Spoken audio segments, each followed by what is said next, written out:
Hello guys, maagang gumising ang inyong entrepreneur. Alas 6 pa lamang tayo need-bike na at makikita nyo dito napakagandang tingnan ng babago pa lang pumuputok ang araw. At ito ang palayan dito sa aming barangay. So guys, ngayong araw na ito ay napakarami tayong gagawin at schedule na ng paggagawa ng ating accounts journal para ibigay natin sa ating booking. Okay guys, ngayong araw na ito ay tayo ay maghapon tututok sa paggagawa natin yung purchases and sales journal at expense journal natin as required ng ating bookkeeper dahil sa nga tayo ay tatalima sa responsibilidad natin na sa BIR. So guys, ngayong araw na ito ay bibigyan ko kayo ng pahapyaw sa naging journey ko sa Iraya Life Enterprises. At kasi magpipitong taon na kami ngayon, January 10, 2024. So, nung una, nung pinarehistro ko siya ay non-VAT siya. Pero ngayon kami ay vatable na. So, lagi may nagtatanong sa akin, ma'am, alin po ba mas maganda, VAT or non-VAT? So, gusto nga i-differentiate sa inyo kung ano bang pagkakaiba ng dalawa base sa experience ko. So, ang video na ito ay ito'y silbing gabay lamang base sa experience ng isang lingkod bilang isang entrepreneur. So, inopen nga natin business noong January 10, 2017. So, nag-umpisa tayo as a non-VAT. Ibig sabihin, so, as per my experience, kapag non-VAT ka, ibig sabihin, yung entity mo, kapag pinarehistro mo, ang projected sales mo dyan ay hindi ka aabot sa annual na or hindi ka mag-e-exceed sa more than 3 million. So kapag ikaw ay pinaproject mo naman na more than 3 million ang iyong sales, ang gross sales mo annually, so ibig sabihin kung ikaw ay initial registrant at feeling mo ay mahihit mo ang more than 3 million ay mag-VAT ka. So, ako ay bago pa lamang. So, kaya nung una, nung 2017, ako ay nagrehistro bilang isang non-VAT register. So, kalimitan na nga na tinatanong sa atin kung alin mas maganda. Kung non-VAT ba or VAT. So, gaya nga ng sinabi ko sa inyo kanina, na nung una tayo ay non-VAT nung 2017. Pero ngayon, currently, tayo ngayon ay VAT registrant na tayo ngayon. So, guys, tingnan natin, evaluate natin kung alin ba mas maganda, kung non-VAT ba or VAT. So, tingnan natin, ito yung aking certificate, BIR Form 2303 or Certificate of Registration na binibigay ng BIR. Dito sa BIR 2303, nakalagay dito yung tax type, yung kung ano ba yung mga babayaran mo. May nakalagay pa nga dito na reminders. File and pay, tax type, IT, RF, PT, WC, at nakalagay dito naka-identify din kung single proprietor ka.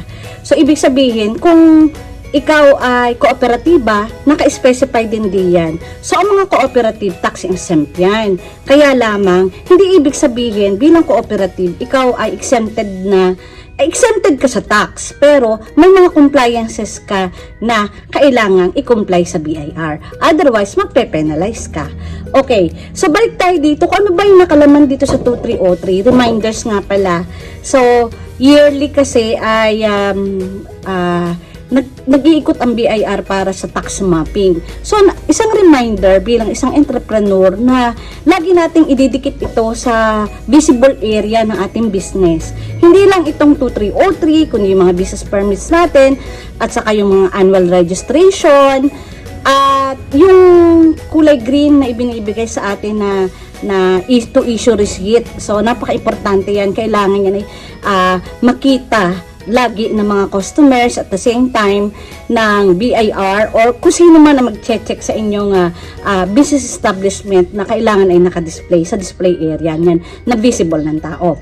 So dito nga pala sa BIR 2303 nakalagay dito, ano ba yung mga dapat babayaran ninyo? Number 1, na huwag niyo kakaligtaan ay ang annual registration fee.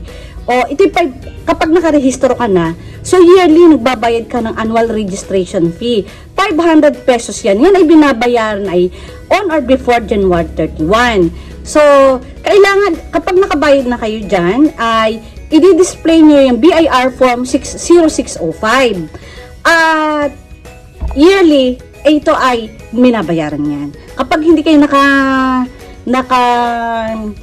bayad niyan or naka-comply sa compliances na yan, kayo ay mapipenalize ng BIR at napakalaki din naman ang penalty. Okay, next, number 2, yung daw tinatawag na ending inventory. Alam niyo ba, nung una, ako ay, hindi nila nalagyan to yung ending inventory nung una. Ewan ko, hindi na inscript dito. Nag-penalize ako yata ng 5,000 pesos. So, pero, ako ay gumawa ng sulat at saka sworn declaration.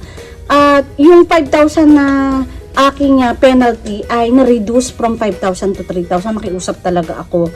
Yung ending inventory ay ginagawa mo yan ay on or before January 30 of each year. So, yung inventory list mo, plus CD, plus yung sworn declaration. Huwag niyong kakalimutan yan. Naka-inscript din yon dito sa BIR 2303 kung kayo ay non-VAT. So, at apart from that, pag ikaw ay non-VAT, magbabayad ka ng percentage tax quarterly. Ito ay kung may bookkeeper kayo, pwede rin siya mag-asikaso. Pero nung ako ay non-VAT pa, ako mismo ang nag-online and at the same time, ako rin ang nagbabayad ng aking percentage tax. So, ito yung nakalagay pa doon, percentage tax quarterly, ito daw ay babayaran on or quarter 1 on or before April 25. Ito yung gagamit kayo dito ng form 2551Q. Okay, second quarter on or before July 25. Ito yung nakalagay dito sa 2303 ko, sa BIR 2303 ko nung ako ay non-VAT pa. That was 2017. Third quarter at ang final ITR ninyo on or before January 25. Ito ay ang final ITR niyo ay on or before April 15. So, ang ginagamit na form gan ay BIR form 1701. So, nga pala gusto kong i-remind sa inyo kung kayo ay magpapalit ng address o kaya ay kunyari from VAT to non-VAT, non-VAT to VAT or anything na papalitan nyo, kailangan i-inform nyo si BIR at ito'y kailangan ay i-update nyo lagi. Kung nagpalit kayo ng address or kahit na ano, ay i-update nyo lagi si BIR. At ito pa nga pala, nakalagay dito yung withholding compensation o tinatawag na 1601C. Ito ay on or before 10th day of the following month. Ito din, alpha list of employee, income taxes withheld kung marami kayong empleyado, at registered book of accounts, kailangan ay updated yan. Meron tayong tinatawag na cash receipt book, cash disbursement book, general ledger, at general journal. So, yan ay kailangan natin na i-update natin. At pag pumunta doon sa tax mapping, ay kailangan nakalagay doon at ipapakita ninyo at kailangan ay transparent.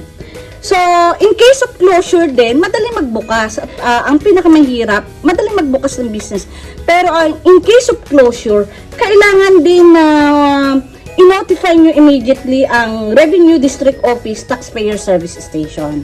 So, kapag kayo ay nagpasya na isara na ang business ninyo, kailangan ay pumunta rin kayo sa BIR at i-report ninyo na may mga form kayo na pipil-upan doon para wag kayong ma-penalize.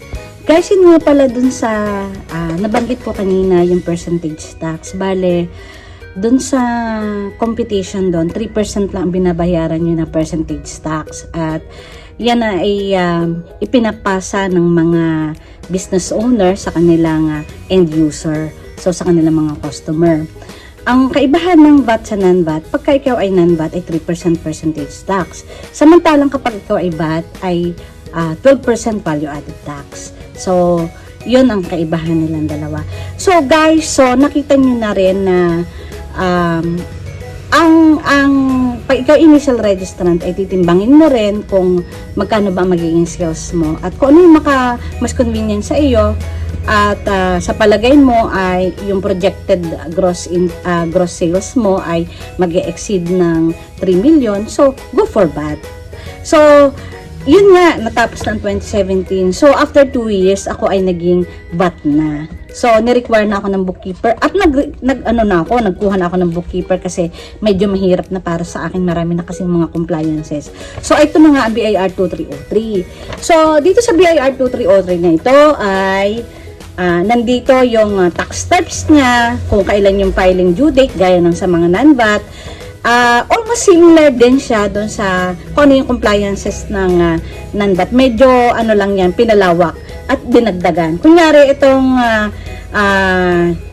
individual income tax 1701Q, yan ay depende sa quarterly ang nakalagay dito sa aking BIR 2303 at aking bookkeeper ang gumagawa niyan.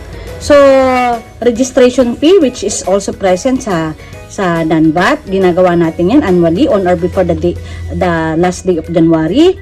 So, registration fee, yung value added tax. So, may mga business entity na nung una ako ay monthly. Pero ngayon ay binago na siya ng aking bookkeeper. So, ginagawa na ito quarterly, itong VAT ko, value added tax.